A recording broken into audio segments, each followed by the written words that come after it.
তথ্যের মালিক জনগণ, কিন্তু আমার এখানে তথ্যের মালিক হয়ে দাঁড়িয়েছে মালিক।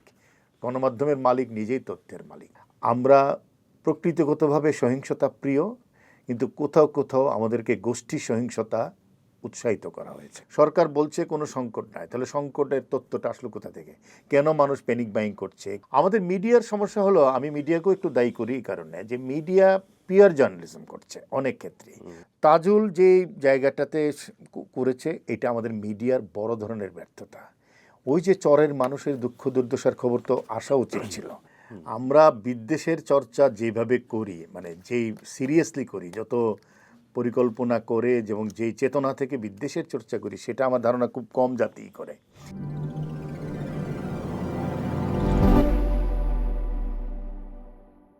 তির্যকে আজ আমাদের অতিথি সিনিয়র সাংবাদিক এবং মিডিয়া ব্যক্তিত্ব সৈয়দ ইশতিয়াক রেজা। ইশতিয়াক রেজা, তির্যকে আপনাকে স্বাগত। ধন্যবাদ। আমরা একদম রিসেন্ট টাইমের কিছু জায়গা থেকে যদি যাই, যে আমরা দেখছি যে জ্বালানি তেলের এক ধরনের সংকট আছে, আবার নাই, মানে আমরা ঠিক জানি না জানো যে বিষয়টা কি। অথচ দেশে প্রচুর সংবাদ মাধ্যম আছে, ইলেকট্রনিক মিডিয়া থেকে শুরু করে ডিজিটাল প্ল্যাটফর্ম, পত্রিকা, সব কিছু আছে। আমরা সেই টেলিভিশন চ্যানেলে যখন রিপোর্ট প্রকাশ হচ্ছে তখন দেখছি দীর্ঘ সারি, কিন্তু আবার সরকার বলছে যে কোনো সংকট নেই, এটা মিডিয়ার কারণে এক ধরনের প্যানিক বাইং এর সিচুয়েশন তৈরি হচ্ছে। আসলে মিডিয়ার এইটা প্রচার, মানে এই লম্বা লাইন যদি হয়, মিডিয়া প্রচার করবে কি করবে না? অনেক ধন্যবাদ। দেখেন, ব্লেমিং মিডিয়া কিন্তু গভর্নেন্স প্রবলেমের একটা। আমাদের যে রাষ্ট্র ব্যবস্থাপনা আছে, এটা এখন না, আপনি যদি একদম শুরু থেকেই দেখেন বাংলাদেশের, সবসময় যে কোনো সংকটে মিডিয়া যদি কোনো রিপোর্ট করে, তবে তাকে দায়ী করার একটা প্রবণতা আছে। জ্বালানি হলো এমন একটা পণ্য যে আপনার রাষ্ট্রের প্রতিটি স্তরকে চালু রাখার জন্য প্রয়োজন। আজকে যে আপনার এই স্টুডিওটা, সেটার জন্য জ্বালানির প্রয়োজন হচ্ছে। বিদ্যুৎ জ্বালানির অংশ কোনো না কোনোভাবে চলে গেলে আপনাকে এখানে ডিজেল সাপ্লাই, জেনারেটর দিতে হবে। জ্বালানি ছাড়া আপনি একটা মুহূর্ত চলতে পারছেন না। জ্বালানির উপর নির্ভরশীল অসংখ্য পরিবহন, বিশেষ করে ছোট পরিবহনগুলো তো আছেই, যাদের প্রতিদিনই নিতে হয়। মোটরসাইকেল কিন্তু আপনি অনেকগুলো নিয়ে বসে থাকতে পারবেন না, আপনাকে প্রতিনিয়ত নিতে হয়। জ্বালানি সংকটের বিষয়টা আমার কাছে, আমি দুভাবে দেখি। একটা হলো, আপনার রেজাম্পশন করা উচিত ছিল যারা রাষ্ট্রের ব্যবস্থাপনায় আছে, যে এটা হতে পারে। কিন্তু দুর্ভাগ্য যে বিএনপি 12ই ফেব্রুয়ারি পরে সরকার গঠন করার পরে সময় পাওয়ার আগেই একটি আন্তর্জাতিক সংকট আমাদের দেশকে ঘিরে ফেললো। সেই দিক থেকে আমি বর্তমান সরকারকে সেইভাবে আমি মনে করি না যে তাকে সরাসরি দায়ী করা যায়। একটা সিচুয়েশনে মধ্যে পড়ে গেছে। কিন্তু আমাদের যে কাঠামো আছে, রাষ্ট্রীয় কাঠামো, সেটা তো আমলাতান্ত্রিক কাঠামো। সরকার যায়, সরকার আছে, ওরা তো আছে, পেট্রোবাংলা আছে, পেট্রোলিয়াম কর্পোরেশন আছে, তাদেরকে কোনো ধরনের ফোর্সি করার বিষয় ছিল না। আর হিসাবের বিষয়টাও স্বচ্ছতা দেখেন, সরকার বলছে কোনো সংকট নাই, তাহলে সংকটের তথ্যটা আসলো কোথা থেকে? কেন মানুষ প্যানিক বাইং করছে? কেন লরিওয়ালারা আসতে পারছে না? পাম্প থেকে কেন তেল ডিস্ট্রিবিউশন করতে পারছে না, বন্ধ হয়ে যাচ্ছে?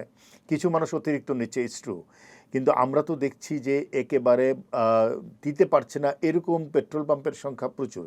আমি যখন আপনার সাথে কথা বলছি, তখন আমি খবর দেখে আসলাম, পুরো সিলেট অঞ্চলে সব পেট্রোল পাম্প বন্ধ। তার অর্থ হলো সাপ্লাই সাইডে কোথাও না কোথাও একটা গড়বড় হয়েছে। এবং ইকোনমি তো চলে সাপ্লাই আর ডিমান্ড দিয়ে, ডিমান্ড বেড়ে গেছে, তার অর্থ হলো সাপ্লাই সাইড আপনাকে ঠিক রাখতে হবে। এবং আমরা শুনছি যে তেল আনা যাবে, কোনো অসুবিধা হবে না, কিন্তু তেল আসতে গেলে যে ঝুঁকিটা আছে, তেল আসার জন্য যে আপনার যে বড় ধরনের বিশাল ব্যবস্থাপনা আছে। আজকে এই মুহূর্তের খবর হলো, বাংলাদেশ যে 6টি কোম্পানি ট্যাঙ্কারকে অনুমোদন দিয়েছিল, এর মধ্যে 5টি নাই হয়ে গেছে। অর্থাৎ নথিগত ত্রুটির কারণে আমরা কিন্তু আসলে শেষ পর্যন্ত হরমুজ প্রণালী দিয়ে একটি ট্যাঙ্কার আনতে পারছি। এগুলো তো সংকটকে দীর্ঘায়িত করছে। আমাদের মিডিয়ার সমস্যা হলো, আমি মিডিয়াকেও একটু দায়ী করি এই কারণে যে মিডিয়া পিয়ার জার্নালিজম করছে অনেক ক্ষেত্রে। সরকার যা বলছে একটা ব্রিফিং জার্নালিজমে পরিণত। বুমটা ধরলাম, কথাটা উনি বললেন, আমি এসে অফিসে বলে দিলাম অথবা প্রচার করে দিলাম। ইনভেস্টিগেশন করার যে প্রচেষ্টা, সেটি আমাদের জার্নালিজম থেকে নানাভাবে উধাও হয়ে গেছে। হয় না একেবারে, আমি তা বলবো না, কিন্তু মিডিয়ার একটু গা বাঁচানোর পথ আছে। যে সমস্ত ইনভেস্টিগেশনে সরকার সরাসরি অভিযুক্ত হয়ে যায়, এটা আপনি দেখবেন শেখ হাসিনার আমলেও তাই, ইউনূস সাহেবের আমলেও তাই, এখনও হয়তো এটাই কন্টিনিউ করছে। ওই জায়গাগুলো মিডিয়া কিন্তু অ্যাভয়েড করে চলে। মিডিয়া অনুসন্ধান করে এমন সব জায়গায়, সফট জায়গায়, অথবা এমন সব জায়গায় করে যেটি সরাসরি সরকারকে বিব্রত করে না। এখানেও একটা তদন্ত ইনভেস্টিগেটিভ রিপোর্ট হওয়া উচিত ছিল যে সরকার বলছে ক্রাইসিস নাই, আর দৃশ্যমান ক্রাইসিস দেখা যাচ্ছে, তাহলে এখানে যে গ্যাপটা আছে সেটা নিয়ে আসলে একটা আপনারা তো সাংবাদিকতায়, আমাদের বাংলাদেশের সাংবাদিকতার ক্ষেত্রে আপনারা অগ্রজ। তো এই যে সিচুয়েশনটা এলো সাংবাদিকতার ক্ষেত্রে, আপনি যেটা বললেন যে এক ধরনের উপর ভাষা, যদি আমি বলি এটাকে সারফেস জার্নালিজম লেভেলের জার্নালিজম, উপরিতল, হ্যাঁ উপরিতল থেকে দেখা, বা একটা ব্রিফে গেলাম, গিয়ে হচ্ছে ব্রিফটা নিয়ে এসে অফিসকে জানালাম, অধিকাংশ বা প্রেস রিলিজ বেসড এক ধরনের বিষয় চলে এসেছে। তো সেইটাতে আমরা এই পর্যায়ে চলে গেলাম কেন? আমরা তো মোনাজাত উদ্দিনের দেশে বাস করি। এটার মানে লং স্টোরি আছে। একটা হলো এটাকে হিয়ারসে জার্নালিজম বলে, আর কি কেউ একটা বলেছে এটাকে বলে দিলাম, হিয়ারসে একটা বলা হলো তাই জার্নালিজম করে দিচ্ছি। আরেকটা আছে কাইট ফ্লাইং জার্নালিজম, ঘুরি উড়ানো সাংবাদিকতা, মানে মনের মাধুরী মিশিয়ে যা বলা তাই বলা। বড় কারণটা হলো আমাদের সাংবাদিকতা রাজনৈতিকভাবে বিভাজিত। 1994 সালে আমাদের সাংবাদিক ইউনিয়নটা ভেঙে যায় দুটি পলিটিক্যাল লাইনে, রাজনৈতিক লাইনে, এবং এরপর থেকে সাংবাদিকতা হয়ে দাঁড়িয়েছে দলীয় সাংবাদিকতা। আপনি দেখেছেন আগের আমলে, আওয়ামী লীগ আমলেও আমরা দেখেছি সরাসরি দলীয় সাংবাদিকতা। আবার এই নির্বাচনের সময় আমরা দেখলাম সাংবাদিকরা দলের জন্য মিছিল করছে। এই জায়গায় যে আমরা নিয়ে গেছি আমাদেরকে, আবার যারা নিরপেক্ষ সাংবাদিকতার কথা বলছে তারাও কিন্তু তৃতীয় আরেকটি রাজনৈতিক ধারার সাথে সাংবাদিকতা করছে। তারাও কিন্তু খুব ইনভেস্টিগেটিভ, তারাও যে খুব নিউট্রাল জার্নালিজম করছে তা না। এই রাজনৈতিকভাবে বিভাজিত সাংবাদিকতার একটা বড় কারণ হলো আজকের এই পরিস্থিতি। দ্বিতীয় হলো ওনারশিপ প্যাটার্ন, মিডিয়ার ওনারশিপটা কোথায় যাচ্ছে। আপনি যদি মিডিয়ার মালিকানার ধরন দেখেন তাহলে দেখবেন যে বাংলাদেশের সাংবাদিকতার মালিক কারা হয়েছে এবং হচ্ছে। আপনি আমি কথা বলছি, কিন্তু তথ্যের মালিক আসলে কে? তথ্যের মালিক কিন্তু জনগণ। আপনি যে তথ্য দিচ্ছি মানুষের জন্য তো লিখছি, বলছি, তথ্যের মালিক জনগণ, কিন্তু আমার এখানে তথ্যের মালিক হয়ে দাঁড়িয়েছে মালিক। গণমাধ্যমের মালিক নিজেই তথ্যের মালিক। সে তার মতন করে তথ্যকে ম্যানুভারিং করছে, ম্যানুফ্যাকচার করছে, ডিস্ট্রিবিউশন করছে, প্রসেস করছে, সিনথেসিস করছে এবং মানুষের সামনে হাজির করছে। সুতরাং একদিকে হলো পলিটিক্যাল লাইনে ডিভিশন, আরেকটা হলো গণমাধ্যমের মালিকানা, এবং 3 হলো গভর্নেন্স ইস্যু। রাষ্ট্রে সুশাসন থাকলে, গণতন্ত্র যদি বিকশিত ধারায় থাকে, তাহলে সাংবাদিকতাও কিন্তু বিকশিত হয়। ওয়ার্ল্ড জার্নালিজম ফোরামের একটা, মিডিয়া ফোরামের একটা বড় তত্ত্ব আছে এই জায়গায় যে রাষ্ট্রকেই বিনিয়োগ করতে হবে সাংবাদিকতায়, যেন সাংবাদিকতা বিকশিত হয়। সেই বিনিয়োগ টাকা নয়, সেই বিনিয়োগ হলো স্বাধীনতা দেওয়া, পরিবেশ তৈরি করা, জার্নালিজমকে মানুষের কাছে অ্যাকাউন্টেবল করা, মালিকানার জায়গাগুলোকে এমন একটা জায়গায় আনা যেন কোনো কর্তৃত্ববাদী ব্যবস্থা সাংবাদিকতার জায়গায় তৈরি না হয়। এখন আপনি একই ব্যক্তিকে টেলিভিশন দিচ্ছেন, একই ব্যক্তিকে আপনি অনলাইন দিচ্ছেন, একই ব্যক্তিকে পত্রিকা দিচ্ছেন, এবং তার একটা মনোপলি তৈরি হচ্ছে। এগুলোও কিন্তু আমাদের সাংবাদিকতাকে বিজনেস ইন্টারেস্টের জায়গায়, মানে আমরা ক্যাপিটালিজমের এই জায়গায় যদি আমি চিন্তা করি, একটু তাত্ত্বিক হয়ে যাচ্ছে কিনা জানি না, আপনি বলবেন, পুঁজিবাদের বিকাশটাও আমাদের এখানে হয়েছে কিন্তু একটা ক্রনি ক্যাপিটালিজম, গোষ্ঠীবদ্ধ পুঁজিবাদ। আপনি একটা গোষ্ঠী, সুতরাং আপনারা মিলে একটা, পুঁজিবাদ কি আসলেই বিকশিত হয়েছে বাংলাদেশে? আমি বলছি বাংলাদেশে যে পুঁজিবাদ, এটা পুঁজিবাদ না, গোষ্ঠী পুঁজিবাদ, ক্রনি ক্যাপিটালিজম, এবং সেইটাও কিন্তু জার্নালিজমকে ক্ষতিগ্রস্ত করছে। কলিন পাওয়েল আমেরিকার পররাষ্ট্রমন্ত্রী ছিলেন, ওনার একটা কিন্তু বিখ্যাত লেখা আছে এই জার্নালিজম সম্পর্কে, যে যদি সরকার, রাষ্ট্র সাংবাদিককে সহযোগিতা না করে তাহলে সাংবাদিক ক্ষতিগ্রস্ত হবে যতটুকু, রাষ্ট্র তার চেয়ে বেশি ক্ষতিগ্রস্ত। আমি এই জায়গাটাতে ইশতিয়াক রেজা আপনাকে প্রশ্ন করতে চাইছিলাম। আপনি বলছিলেন যে রাষ্ট্রকে আসলে বিনিয়োগ করতে হবে, এবং বিনিয়োগটা আসলে সাংবাদিকের স্বাধীনতা এবং তার যে অধিকার বা গণতন্ত্রটাই বিনিয়োগ, গণতন্ত্রটা বিনিয়োগ তার দিক থেকে। কথা হলো যে রাষ্ট্র একটা যন্ত্র তো বটেই, একটা মেকানিজম, যে মেকানিজমকে প্রশ্ন করে সাংবাদিক। যাকে আমি প্রশ্ন করব, হ্যাঁ, প্রশ্নের অধীনে যে থাকবে, সে কেন প্রশ্নকর্তাকে বিনিয়োগ করবে, তার উপর কেন বিনিয়োগ করবে? এটা একটা গুরুত্বপূর্ণ প্রশ্ন। আরেকটা হচ্ছে এই যে মালিকানার প্রশ্নে আপনি যেটা বললেন যে জনগণের তথ্য আসলে কোনো না কারো ব্যক্তিগত মালিকানার তথ্যে পরিণত হচ্ছে কিনা। সেই ক্ষেত্রে মানে এটা অনেকদিন ধরেই ডিবেট যে আসলে গণমাধ্যম, আমরা যেটা বলি সাধারণত গণমাধ্যম মিডিয়া অর্থে, সেটা অনেকখানি হচ্ছে প্রচার মাধ্যমে পরিণত হলো কিনা, অর্থাৎ ওই যে ম্যানুফ্যাকচারিং কনসেন্ট ছাত্রের যে ডায়লগ সেইটার সাথে আমলে নিলে আসলে ওই জায়গায় আমরা চলে গেছি কিনা ইতোমধ্যে। চলে গিয়েছি, এবং আমাদের এখানে মাস মিডিয়া একটা ক্লাস মিডিয়াতে পরিণত হয়েছে। মানে জনগণের জন্য সাংবাদিকতা, যেটাকে আমরা দেখছি যে শ্রেণী সাংবাদিকতায় পরিণত হয়েছে। যেই ক্লাস দখলে নিতে পেরেছে এবং সেই ক্লাস সেখানে গেছে। সাংবাদিকতা কিন্তু এমপ্যাথির কথা বলা হয়, মানে সিম্প্যাথি হলো সহানুভূতি, এমপ্যাথি হলো সমানুভূতি। অর্থাৎ জনগণের কাতারে দাঁড়িয়ে সাংবাদিককে অনুধাবন করতে হয় জনগণের কষ্টের কথাটা, তার চাহিদার কথাটা, তার স্বপ্নের কথাটা। কিন্তু আমাদের এখানে এমপ্যাথি আছে, এমপ্যাথিটা আছে একটু উল্টোভাবে আছে। আমরা সাংবাদিকরা যেটা করছি, আমাদের এমপ্যাথিটা কাজ করছি এমনভাবে যে আমি মালিকের এমপ্যাথি নিচ্ছি, আমি রাষ্ট্রের রাজনৈতিক স্বার্থের এমপ্যাথি নিচ্ছি, আমি কিন্তু জনগণের এমপ্যাথিটাকে সামনে আনতে পারছি না। আমরা এই জায়গায় যদি আমি একটু ফিরে যাই, আপনি বললেন যে ডক্টর ইউনূসের পিরিয়ড গেল বা তার আগে শেখ হাসিনার নেতৃত্বাধীন আওয়ামী লীগের পিরিয়ড গেল, এবং সেইটার একটা কলাপস আমরা দেখলাম 5 আগস্ট, জুলাইয়ের আন্দোলন এবং 5 আগস্টের সেটার চূড়ান্ত একটা পরিণতি দেখলাম। সেই সময়ের বা হচ্ছে এই ডক্টর ইউনূসের যে অন্তর্বর্তী সরকার, সেখান থেকে যে শিফটিং হলো নির্বাচনের মধ্য দিয়ে, এবং এই টোটাল পিরিয়ডে আমরা প্রচুর নানান ধরনের অ্যাক্টিভিটিস দেখেছি, ঘেরাও দেখেছি, বিক্ষোভ দেখেছি। অর্থাৎ 2024-এর মে জুন থেকে যদি আমি যাই, তাহলে দেখবো যে বিশ্ববিদ্যালয়গুলো ক্রমাগত উত্তপ্ত হওয়া শুরু করেছে, এবং এটা হচ্ছে 2026-এর মার্চ। এটা মোটামুটি 2 বছর হতে চলল। এই টোটাল পিরিয়ডে আমাদের যে সংবাদ মাধ্যমগুলো আছে, সেই সংবাদ মাধ্যমগুলো কি প্রপারলি কাজটা করতে পারলো? তারা কি তথ্যটা দিতে পারলো?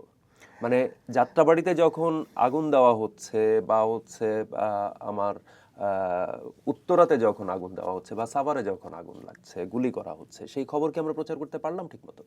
এটা কি আপনি 5 আগস্টের আগের কথা বলছেন? 5 আগস্টের আগে, 5 আগস্টের পরে? 5 আগস্টের আগে তো চেষ্টা তো করেছে, এবং মিডিয়া যে একটা বড় রোল প্লে করেছে এতে কোনো সন্দেহ নাই।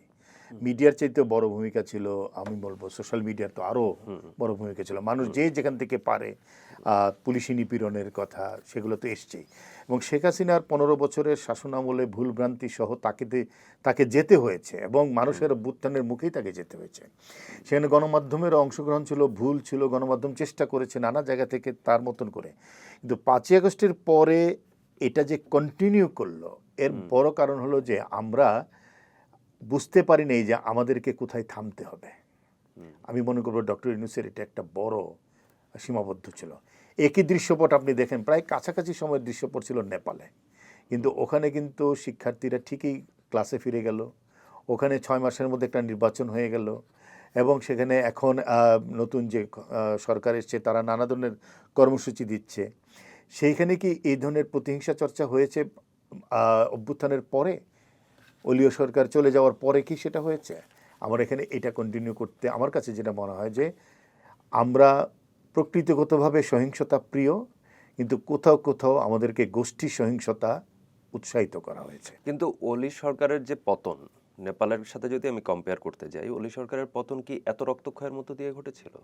ওদের তো মানুষও কম আমাদের তুলনায়। হ্যাঁ, সেক্ষেত্রে আবার জাতিগত ভিন্নতাও আছে।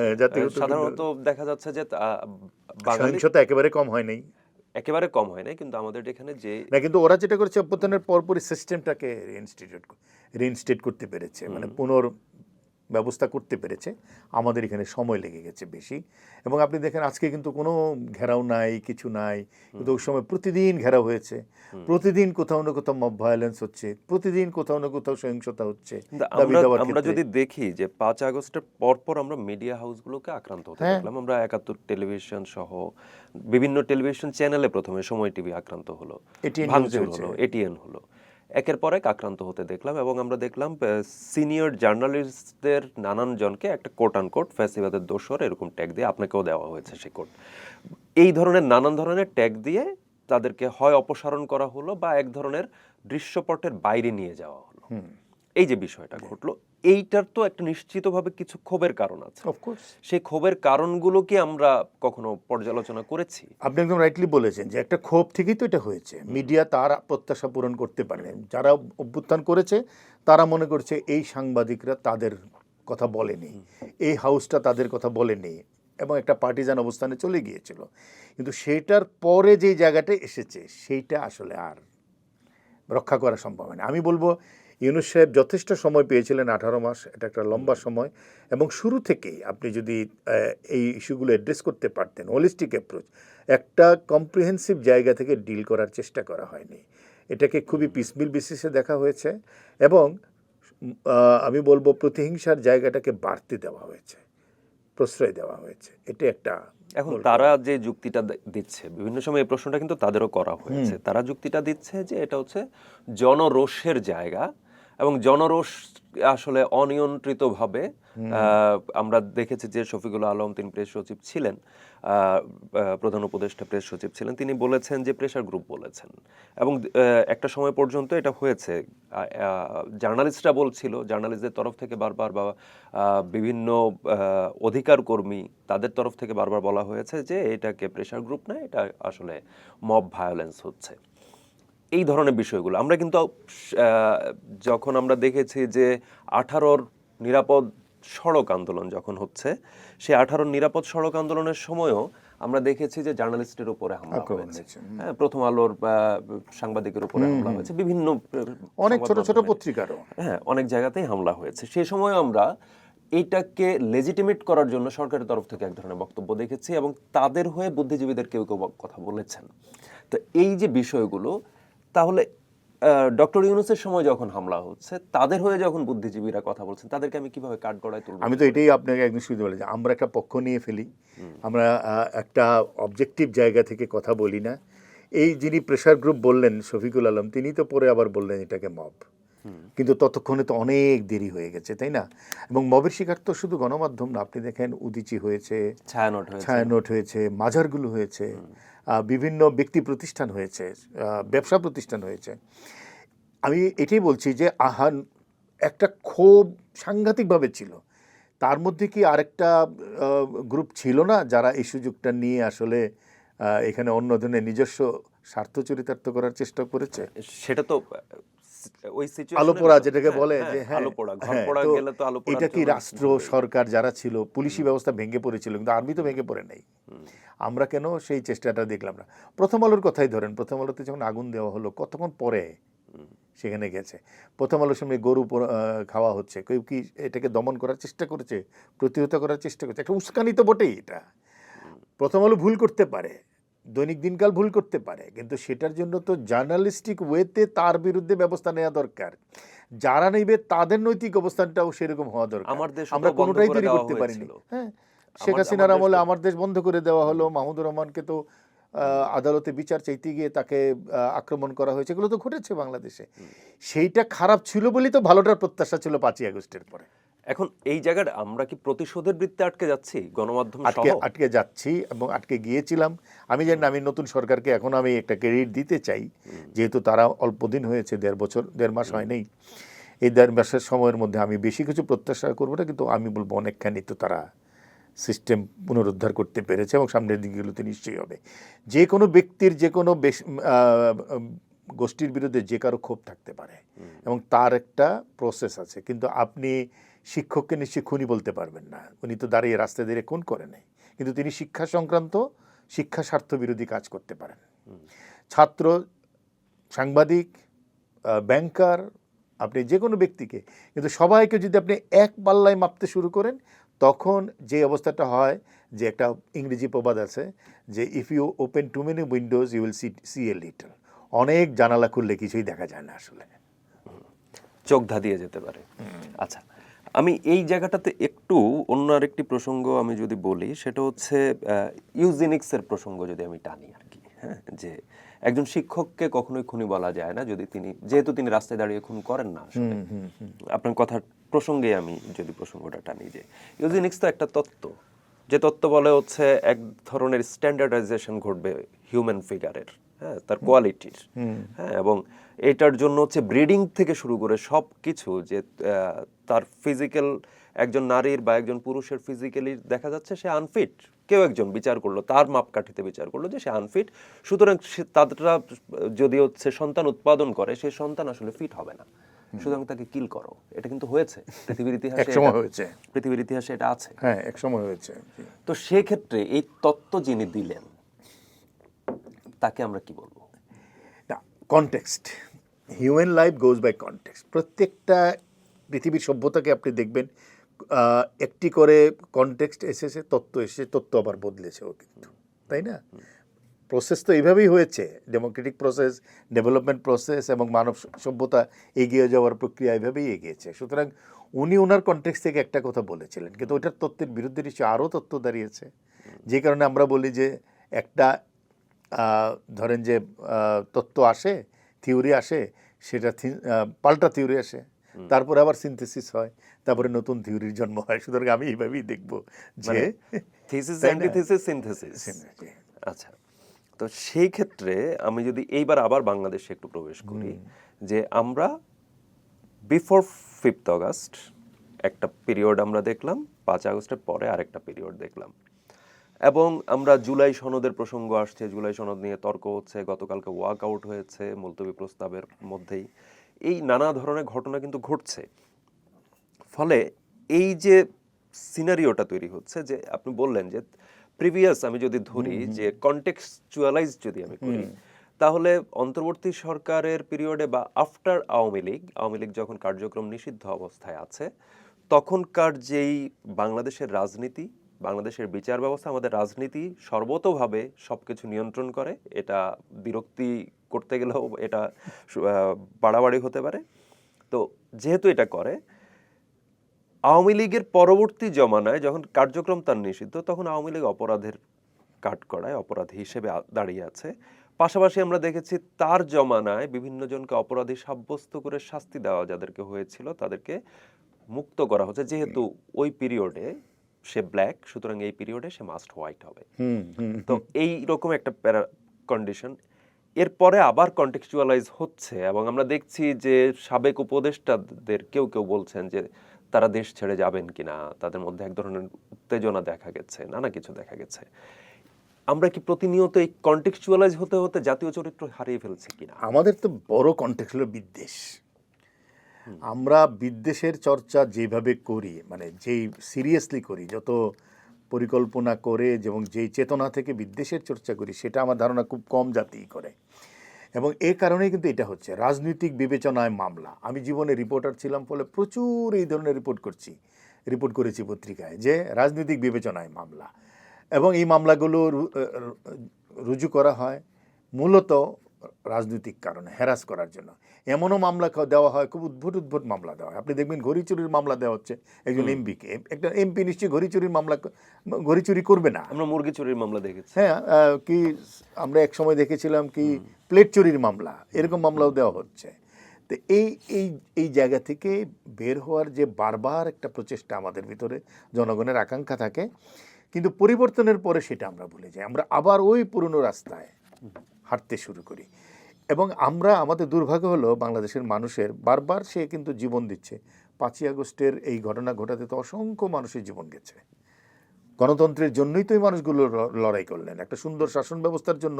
অনেকে তো পঙ্গু অবস্থায় আছে, কিন্তু তারাও তো এখন হতাশা ব্যক্ত করছে যে আমি কোনো পরিবর্তন দেখতে পাচ্ছি না। আমি যদি সেই একই প্রতিশোধ, প্রতিহিংসা, বিদ্বেষ, বিভাজনের চর্চাটা করতে থাকি, এবং ঘরে ঘরে বিভাজনটাকে নিয়ে যাওয়ার যে চেষ্টাটা আছে, রাজনৈতিক চেষ্টা, ওটা থেকে বের হতে না পারলে, তারেক রহমান তার উদ্বোধনী বক্তৃতা যেটা বলেছেন, যে আমরা কোনো প্রতিহিংসার রাজনীতি করব না, আমরা বিদ্বেষকে লালন করব না, তাহলে ওইটাকে আমার কাছে মনে হয় যে গণতান্ত্রিকভাবে ওই জায়গাটা নিতে হবে। জুলাই চার্টার নিয়ে সংসদে যে আলোচনা হচ্ছে, প্রাণবন্ত আলোচনা হচ্ছে। এক অংশ এটা চাচ্ছে, এক অংশ চাচ্ছে না। সংসদে আলোচনার মাধ্যমে সিদ্ধান্ত হবে, ফাইনালি কি হয় আমরা জানি না। আবার আন্দোলন রাজপথেও চলে আসার হুমকি আসছে, ইত্যাদি আসছে। কিন্তু ডিবেটের সেন্টার হলো পার্লামেন্টটা যখন এখন অ্যাক্টিভ হয়েছে এত বছর পরে, কারণ আমি বলবই যে 2008-এর নির্বাচনের পরে যে নির্বাচনগুলো হয়েছে, এগুলো প্রকৃত অর্থে সেই ভালো নির্বাচন ছিল না। ফলে সেই সংসদগুলো জনগণের প্রত্যাশা পূরণ করতে পারে নাই।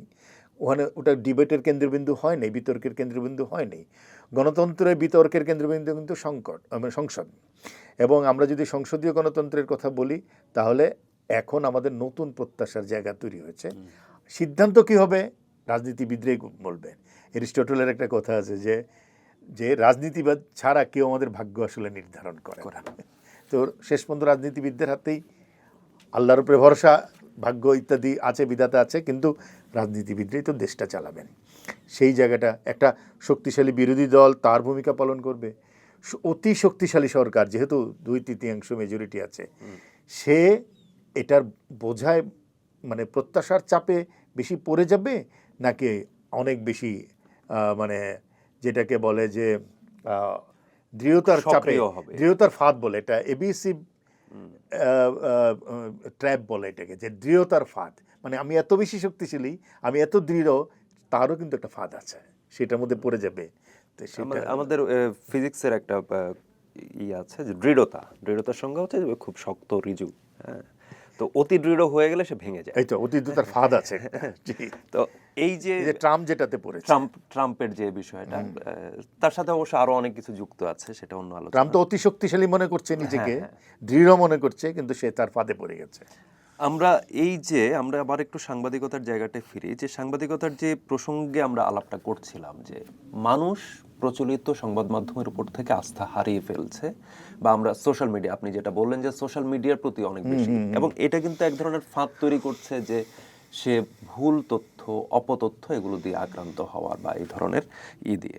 সেই জায়গায় আমরা আবার আরেকটা দেখছি যে সিটিজেন জার্নালিজম একটা সময় বাংলাদেশে একটু ডেভেলপ করছিল, কিন্তু তারপর সংবাদ মাধ্যমগুলো আর সেটাকে ওইভাবে অ্যাকোমোডেট না করলেও সিটিজেন জার্নালিজম নিজের মতন করে দাঁড়িয়ে সারা পৃথিবীতেই তাই। সর্বশেষ তাইজুলের যে ঘটনাটা আমরা দেখেছি, যে গ্রামে বা গ্রামীণ পরিবেশে বিভিন্ন সংকট নিয়ে উনি ওনার মতো করে কথা বলছেন। ওনার ভাষাটা আমাদের মতো না। আমাদের এখানে চর্চার ওয়েবে আপনি যদি দেখেন, সেখানে সুদীপ্ত সালাম এ নিয়ে লিখেছেন যে সাংবাদিকতার ফেলিউরের কারণে আসলে তাইজুল সামনে আসতে হচ্ছে কিনা, এবং তাইজুলকে সামনে এসে এই ফেইল সাংবাদিকতার যারা ধারণ করে চলছে, তারা আসলে তাকে প্রশ্ন করছে কিনা। মানে এটা কি আপনি কিভাবে? আমি লেখাটা পড়েছি এবং আমার কাছে মনে হয় ঠিকই লিখেছেন। আমি তো শুরুতে বলছিলাম যে মাস মিডিয়া নাই, আমাদের ক্লাস মিডিয়া হয়ে দাঁড়িয়েছে। ক্লাস মিডিয়া হওয়ার কারণে যেটা হলো যে এই প্রান্তিক মানুষকে যারা আছে তাদেরকে, তাদের সাংবাদিকতা, তাদের জন্য যে সাংবাদিকতা, সেটা আমরা করতে পারি না, করতে পারছিও না অতীতকাল থেকে। তাজুল যে জায়গাটাতে করেছে, এটা আমাদের মিডিয়ার বড় ধরনের ব্যর্থতা। ওই যে চরের মানুষের দুঃখ দুর্দশার খবর তো আসা উচিত ছিল। ওই যে ইকোনমিক্স একটা থিওরি আছে, সেন্টার অ্যান্ড পেরিফেরি, কেন্দ্র এবং প্রান্ত, যে ল্যাটিন আমেরিকাতে বলা হতো যে প্রান্তের দিকে দৃষ্টি দিলে তুমি কেন্দ্রকে দেখতে পাবে। কিন্তু আমরা কি করছি, কেন্দ্র থেকে প্রান্তকে দেখার চেষ্টা করছি, ফলে আমরা দেখতে পাচ্ছি না। আমাদের উন্নয়ন পরিকল্পনা হলো ট্রিকল ডাউন, নিচের দিকে যাওয়া, কিন্তু আসলে তো বটম আপ হওয়ার কথা ছিল অ্যাকর্ডিং টু ইকোনমিক থিওরি। আমাদের ডেভেলপমেন্ট প্রসেসটাও তাই। আমি জানি না যে চরের মানুষের জন্য কি প্রয়োজন হবে, আমি এখান থেকে চিন্তা করছি সচিবালয়ে বসে। ওই যে সাংবাদিকতাও কিন্তু এই রোগে আক্রান্ত, বটম আপ পলিসি তার মধ্যে নাই, সে ট্রিকল ডাউন সিস্টেমের ভিতর দিয়ে টপ ডাউন সিস্টেমে সে দেখার চেষ্টা করেছে, এবং এটার কারণে ট্রাস্ট কমে গেছে কিন্তু অনেক। প্রচলিত মিডিয়ার উপরে ট্রাস্ট কমে গেছে একদম অনেক। এবং কেউ কেউ একথাও বলে, আমেরিকান জার্নালিজম ইনস্টিটিউটগুলিতে এই কথাও বলে যে টিপিক্যাল নিউজ রুমের যে ভাষা, সেই ভাষাটা আসলে সাধারণ মানুষ ছুঁড়ে ফেলে দিয়েছে। এটা তারা বলে এখন যে আমাদের ভাষাটা আসলে মানুষের ভাষা নয়, জার্নালিজমকে এখন নতুন করে মানুষের ভাষা রপ্ত করতে হবে। মিডিয়া ল্যাঙ্গুয়েজ বলে আমরা একাডেমিক্যালি যেসব ভাষা তৈরি করেছি, সেগুলো আসলে সাধারণ মানুষের ভাষা কিনা, সেটা নিয়ে বিতর্ক হচ্ছে উন্নত দেশগুলোতে। এমনও হয়েছে যেবার ট্রাম্প প্রথমবার যখন জিতল, তখন নিউ ইয়র্ক টাইমস, সিএনএন সকলের প্রেডিকশনকে মানে ভুল প্রমাণিত করে দেখা গেল ট্রাম্প জিতে গেছেন। কিন্তু প্রেডিকশন রাইট হয়েছে। ছোট ছোট সংবাদ মাধ্যমের যেগুলি পাড়ায় পাড়ায় গড়ে উঠেছিল, ইন্ডিভিজুয়ালস কিংবা কয়েকটি ছেলে, কয়েকটি মেয়ে সাংবাদিকতা করে, তারা কিছু কিছু ছোট ছোট মিডিয়া করে তারা বলেছিল যে ট্রাম্প জিতবে। এবং তখনই ওই বিতর্কটা আসলে ছোট মিডিয়াগুলোর প্রেডিকশন রাইট হলো, বড় মিডিয়া ফেল করলো কেন? তখন বলা হলো যে ছোট মিডিয়াগুলো মানুষের ভাষায় কথা বলছে, বড় মিডিয়া মানুষের উপরে তার ভাষা চাপিয়ে দিচ্ছে। এই জায়গাটা এখন কিন্তু এটা কন্টিনিউ করছে। আপনি দেখেন ফ্রিল্যান্স জার্নালিজম খুবই জনপ্রিয় এখন। শ্রীলঙ্কাতে আপনি যান, টিপিক্যাল মিডিয়া যেতে ফ্রিল্যান্স মিডিয়া বেশি, এবং তারা কিন্তু খুব ভালো করছে, মানুষ তাদেরকে ট্রাস্ট করে। আমার সমস্যা হলো শিক্ষা। আমরা রাজনৈতিক শিক্ষা আমাদের নেই, আমাদের একাডেমিক শিক্ষায় গলদ আছে। ফলে একটা সময় গিয়ে এই freelance journalism, citizen journalism rise যেটা করেছিল সেটা একটা আমরা ধরে রাখতে পারিনি। কিন্তু না রাখতে পারার কারণে এখন এমন সব অ্যাবিউসিভ জার্নালিজম হচ্ছে, সেটাও আর একটা বড় উদ্বেগের জায়গা তৈরি করছে। আমার ফর্মাল মিডিয়া মানুষের প্রত্যাশা পূরণ করতে পারছে না। মানুষের প্রত্যাশা পূরণের জন্য যেই জায়গাগুলো তৈরি হওয়ার কথা ছিল সেগুলো অ্যাবিউসিভ নেচারের দিকে চলে যাচ্ছে। তাহলে আপনি আমার জায়গাটা কোথায়? ফর্মাল মিডিয়া পারছে না কেন? সে কি অতিমাত্রায় নতজানু হয়ে যাচ্ছে? ফর্মাল মিডিয়া নিজেকে তো তার শ্রেণী আলাদা করে ফেলেছে। সে তো পিআর জার্নালিজম করছে, সে মালিকের সাংবাদিকতা করছে, সে রাজনৈতিক সাংবাদিকতা করছে, সে তো মানুষের সাংবাদিকতা আমি করছে। এই জায়গায় একটা উদাহরণ দিয়ে যদি আমি প্রশ্নটা আবার করতে চাই, সেটা হচ্ছে আমরা দেখলাম যে 12 ফেব্রুয়ারি নির্বাচনের পরে বিএনপি 2/3 মেজরিটি নিয়ে গভর্নমেন্ট ফর্ম করলো। আমরা এর আগে যতটুকু আমরা দেখেছি যে অনেকখানি অন্তর্বর্তী সরকারের পিরিয়ডটাতে ধরে নেওয়া হয়েছে যে এনসিপি এবং জামায়াত ইসলামী অনেক বেশি শক্তিশালী অবস্থানে আছে। ফলে আমরা মিডিয়াতে তাদের এক ধরনের এক্সপোজার আমরা দেখেছি। আমরা যখন বিএনপি গভর্নমেন্ট ফর্ম করলো, আমরা দেখলাম যে তারেক রহমানের মেয়ে জাইমা রহমান, তার পরিবার, এই টোটাল জিয়া পরিবার বা বিএনপির বিভিন্ন গুরুত্বপূর্ণ নেতৃবৃন্দকে নিয়ে যেই রিপোর্টটি হতে পারে সেটা তো হচ্ছেই, যে রিপোর্টটি আসলে খুব একটা প্রয়োজন হয়তো নেই সেটাও হচ্ছে। তো এইটার জন্য আসলে কি বিএনপি তাকে কোনোভাবে সংযুক্ত করেছে, নাকি জার্নালিস্ট নিজেই আসলে একটা দায়িত্ববোধ করেছে? নিজেই এই এনভায়রনমেন্ট তৈরি হয়ে গেছে। পলিটিক্যাল লাইনে জার্নালিজম করতে করতে, পলিটিক্যাল লাইনে আমার সাংবাদিকতাকে বিভক্ত করতে করতে আমাদের এখন ওনারশিপটা বিএনপির চাইতে বিএনপি সাংবাদিকের বেশি, আওয়ামী লীগের চাইতে আওয়ামী লীগ সাংবাদিকের বেশি, এরকম জায়গায় চলে। শিক্ষকদের মধ্যেও দেখেন আপনি, যে কি বলে না যে মোর পোপ দেন, সেই জায়গায়। আচ্ছা, তো সেক্ষেত্রে এই যে সামনে যেই নতুন যারা আসছে, একজন সিনিয়র জার্নালিস্ট হিসেবে এই নতুনদের দিকে আপনি কি দেখছেন? তাদের প্রবণতাটা কেমন দেখছেন? নতুনদের মধ্যে অনেক প্রমিজিং জার্নালিস্ট আছে, তারা খুব ভালো পড়ালেখাও করে, সাংবাদিকতাও করে, লেখারও চেষ্টা করে, বলারও চেষ্টা করে, এবং নতুনদের চিন্তা চেতনা আমাদের চাইতে, পুরনোদের চাইতে ভিন্ন। এটা একটা ভালো দিক। আমি মনে করি যে এটা তাদের কাছ থেকে আমাদের অনেক শেখার অনেক কিছু আছে। কিন্তু কয়েকটা বিষয়বোধ নজরে রাখা দরকার। আমি যদি একটা একটা করে আপনি বলার অনুমতি দেন।